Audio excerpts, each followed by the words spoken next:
All right. You're listening to America's Voice Now. My name is Michael Evans, and I am the host here. We've got one segment left this morning, folks. And I got to tell you, what we just exposed is just stunning to me. When we talk about the fact that St. Louis is trying to pass this new landlord bill and the insanity of that, I got to tell you, the problem with this is beyond what I would call resolvable. I mean, these people who are in the city council should be removed and should be tarred and feathered and driven out of the city, exiled, with a barrel around them and tar and feathers. That's what our founders used to do, You don't know what tar and feathers was?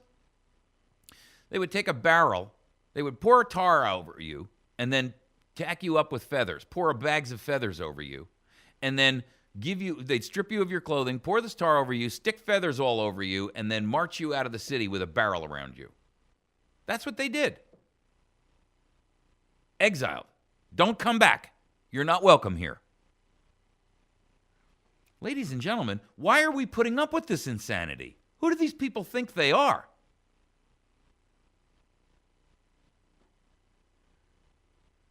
And it leads directly into this next segment that we're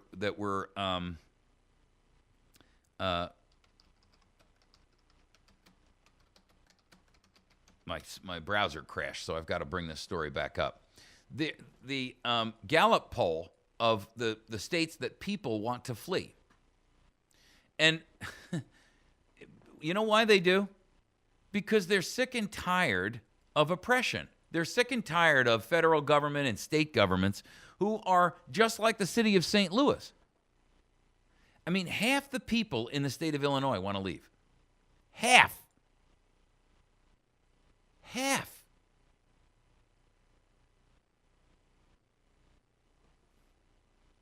Now, I get it. It includes Chicago, and they got a major, violence problem up there. But this Gallup poll is just, it's, it's unbelievable how amazing that. Well, let me just give you some examples. Here's what it says. Every state has at least some residents who are looking for greener pastures, but nowhere is the desire to move more prevalent than in Illinois and in Connecticut. In both of these states, about half of the residents say it is given the say that if they were given the chance to move to a different state, they would like to do so. Maryland is a close third at 47%. So let's understand who these states are. These are the states that the most residents would leave if they could. Illinois with 50%. When 50% of your citizens want to split, folks, something's desperately wrong. Connecticut, 49%. You'll remember that Illinois, and by the way, I want you to think of these states as we go down the list and recognize how many of them limit your gun ownership and have a police state mentality and or have massive crime problems or have, in the case of Connecticut, have passed a draconian anti-gun registration and regulation law. They have these state governments that are inured to the leftist progressive agenda. They are run exclusively by them, and it's almost impossible for people to have any impact whatsoever. And I refresh your memory by pointing you to the Princeton and Northwestern University study, which was just released, in which they emphatically are stating that the United States is no longer a Republican-guaranteed form of government as was delineated or outlined and guaranteed in our Constitution. That we have now become an oligarchy, and that's their word, not mine, folks. These are not left right wing. These are not right wing universities. These are bastions of left wing thought. Northwestern, Princeton, Harvard. And they're admitting we are an oligarchy. An oligarchy. That's a dictatorship. Illinois, 50%. Connecticut, 49%. Maryland, 47%. Nevada, 43%. I'd like to know what the thing is with Nevada, with the 43%, because Nevada would ordinarily not fall under this, guys, except for the fact that Harry Reid seems to have a lockhold on everything that gets done in Nevada. Rhode Island, 42%. Rhode Island. New Jersey, 41%. New York, 41%. New York and New Jersey, 41%. Massachusetts, 41%. Louisiana, 40%. Mississippi, 39%. Now, there are a group of states that have the fewest residents who would leave if they only could. And let's understand who they are. These are the percentages of those who would move if they could. In other words, these are the ones who said, yes, I would move if I could. Montana, 23. It's the lowest. Hawaii, 23. Maine, 23. Oregon, 24. New Hampshire, 24. Texas, 24. Colorado, 25. Minnesota, 25. South Dakota, 26. Wyoming, 27. So, in some states, the ones that are the most, and I mean, look at the listing here: Montana, Maine, Texas, Colorado. Up until recently, now Colorado's in swing because you got all these liberals who took over the state house. Minnesota, South Dakota, Wyoming. Those are all conservative bastions. The only ones that aren't are Hawaii, Maine. I mean, Maine could go either way. Oregon, New Hampshire. Everything else is conservative. The article goes on to say, these findings are from a 50-state Gallup poll conducted from June to December in 2013. And these were residents aged 18 and older in each state. 600 representative interviews in each state, right? So, I mean, it wasn't like they just took a poll nationwide. They called, they polled 600 people in all 50 states. And they measured the interest of these people who would move out of the state by asking, this was the question: regardless of whether you will move, in other words, let's just separate the fact that, let's put outside the question whether or not you are already intending to move.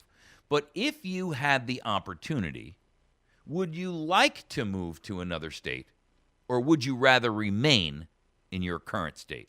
That was the question. 33% of residents want to move to another state, according to the average of the 50-state responses. 33% of all residents across all 50. Let me tell you something about the importance of state sovereignty and how the 10th Amendment plays a role here. And here's what it is.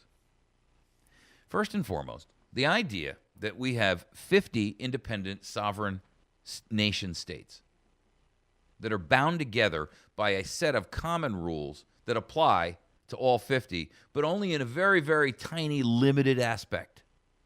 That's the federal government role. That was the premise upon which this nation was founded. That 50 states could set their own rules, their own regulations, their own laws. That all of the issues surrounding your day in and day out life would be ruled by the 50 states, or in this case, 13 states when they originally created it.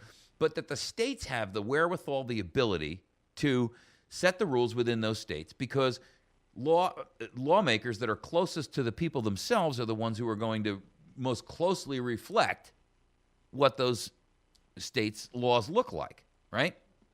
And it's a lot harder for you to get to some dunderhead in Washington than it is to a dunderhead in your home state. So the idea was that you had 50 states in open competition, and those states that had the best laws would draw the most people. People would say, hey, I want to move to state X because state X has, better laws and rules about some aspect of industry or business, or, some tighter criminal code, or some whatever. That's the idea of competition. And unlike the European Union, where, you'd have to have passports to get from one country to another, we would have this binding that was accomplished by the 50 states under a compact with a limited, extremely microscopically limited federal government, who was delineated with, about 26 specific obligations, not rights, but obligations of things that they were responsible for. Border Patrol for all of us. Makes sense, right? Because our northern border is made up of how many states? And our southern border is made up of, 5 or 6? So it makes sense for the federal government to have control, or at least the obligation to protect the borders, because they can coordinate united activity across the 5 or 6 states on the southern end and the 8 or whatever states across the northern end. And they can control the immigration that comes in on the ports. That made sense. But when the federal government has failed in its duty to control and monitor the borders, then the states are obligated to prepare and defend themselves. They have an obligation to their state, to their citizens who live in that state, to defend those citizens against border encroachment. Now, the federal government recently went to battle with Arizona about that, and said Arizona doesn't have the right to make its own border rules. Arizona's argument was, we're not really making our own border rules, we're just enforcing the ones that are already there, which you guys refuse to do. If you have a state like New York State or Connecticut who says you can't own a firearm in this state, first of all, there's no law that any state can make that supersedes the Bill of Rights, the 10 basic rights that all human beings have. And the Bill of Rights, quite frankly, applies to everyone alive, not just in the United States of America. The Bill of Rights is a universal principle, and it's a concept that far exceeds anything that the laws or the rules of men can modify. What our founders were doing was saying, we declare that these rules, that these rights are given to us by God and nature, and that nothing that man can do can impact or modify those in any way, shape, or form. Now, we can't declare for India, we can't declare for Pakistan, we can't declare for Bolivia, we cannot declare for England, we cannot declare for Iceland, we can't declare for Russia. We can only declare for the United States of America. But we're stating emphatically that these rules should be universally observed by all governments, by all nations, that all of these rights are inherent to people, and that government has no right to interfere, modify, denigrate, degrade, limit, all of them.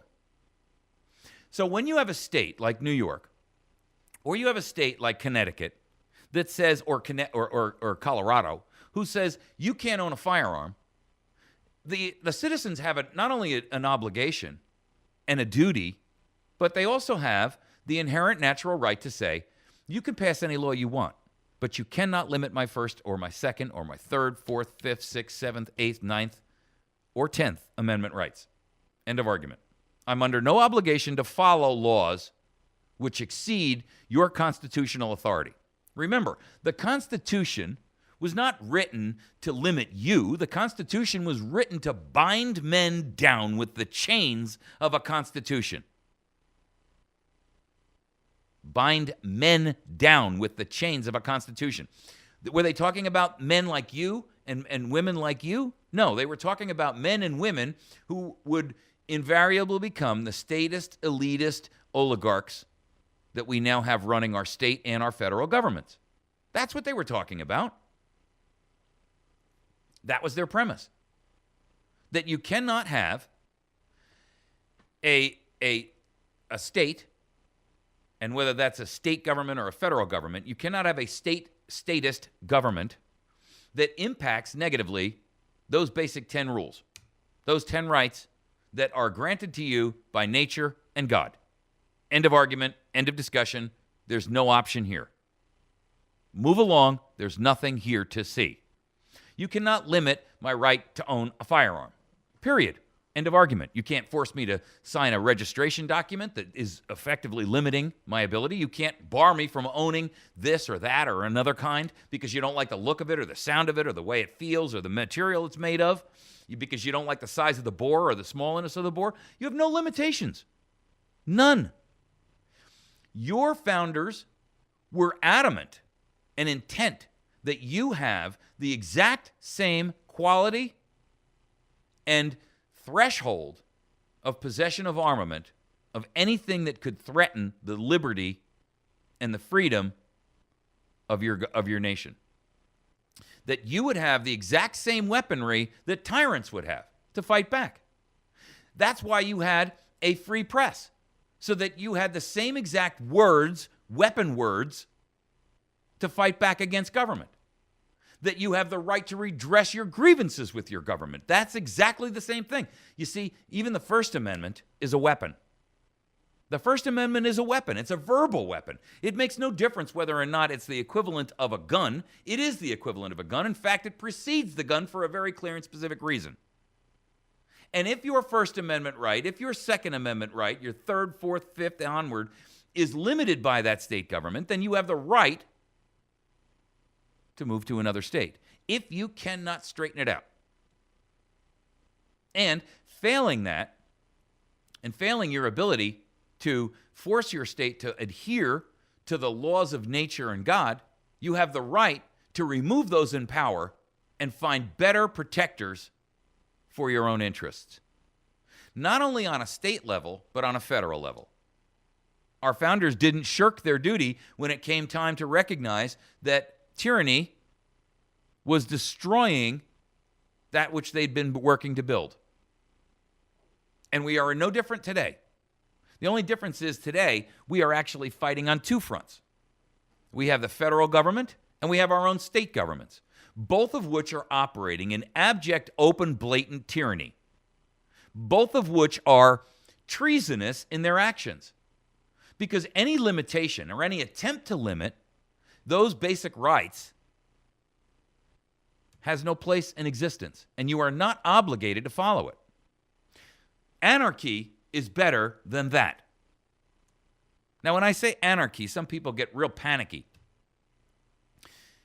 When you think of anarchy, you think of the common definition you would like to, the mainstream media and the Ministry of Propaganda and government would like you to think. But it's not everybody running around, for themselves. Anarchy is, frankly, 50 unified states who all operate independently. And as long as all the laws are kept under a blanket of protection of the people first and foremost, then none of those states, because that is anarchy. It's 50 states that have their own laws and rules. If you don't like them, move. And you have the right to do so. That is our anarchy, folks. It's anarchy on a national level. That's what our founders wanted for us. That's what our founders gave themselves. That's what they gave their children. Anarchy. Controlled anarchy.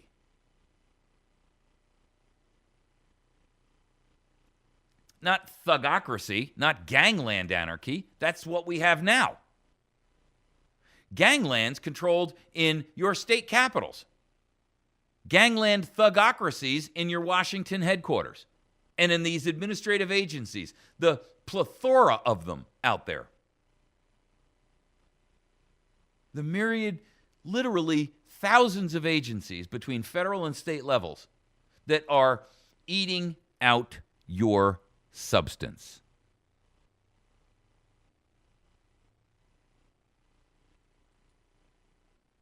And it's not just limited to your federal government. It's your federal government and your state governments. You have, in my home state, and I just proved it by the St. Louis landlord bill. But in my home state, we have something called the DNR, the Department of Natural Resources. You know what the DNR is? We call it here in Missouri, we call it the EPA mini-me. Because everything they do is an exact mirror image and a mimic of the federal EPA. In fact, they take all of their regulations straight from the EPA. They get a lot of their funding from the EPA, which allows the EPA to dictate the rules. That was well outside the scope of what our founders intended for us. They knew that money would buy influence, and they knew that money, once that influence was bought, would become the controlling aspect and the controlling factor in the DNR's existence. That once they became addicted to the money, it was over for us as a nation.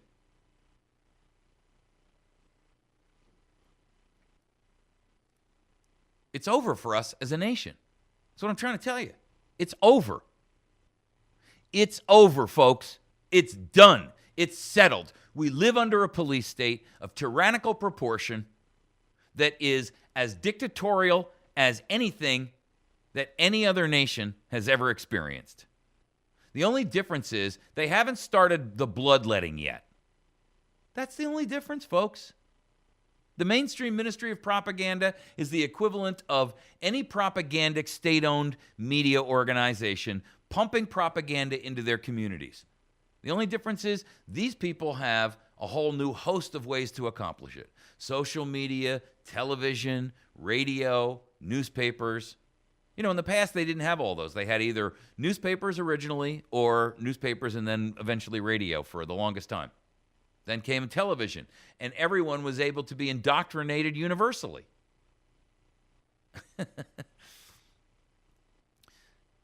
The Republic is dead, folks. The Republic is dead. It's that simple.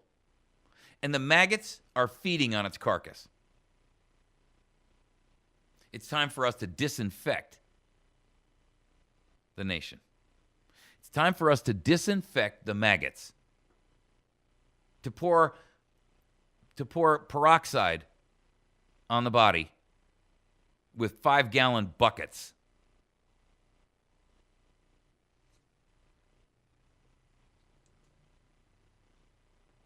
We are either going to do that, and we're going to restore this nation to its semblance of what it really was intentionally meant to be, or we've given up the ghost and we've acquiesced and agreed that we are completely happy living under abusive, tyrannical control.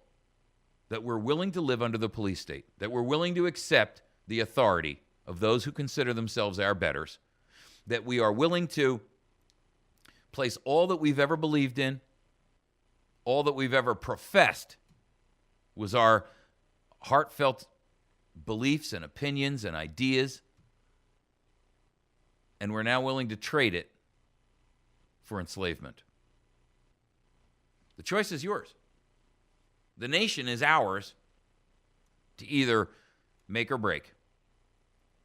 But the first step in order to accomplish that is that every politician in state houses and federal offices around the nation, every agency must be dissolved and eliminated. The Federal Reserve wiped out. Every federal agency that exists, that with the exception of Border Patrol and Commerce, must go. That's it. All of them. All of them labeled dishonorably discharged. All of the people within them fired. Every one of their senior executive management labeled dishonorably discharged and barred forever from having access to any kind of authoritative official position, state or federal or even local. For all intents and purposes, they become exiled to us. They want to go into private business and run a shoe store? Great. But you're done as far as everything else goes. Lobbying outlawed under penalty of death. Death. Death for the executive management who was the one who's putting up the $6 million. You want to buy a congressman? You're going to pay with your life.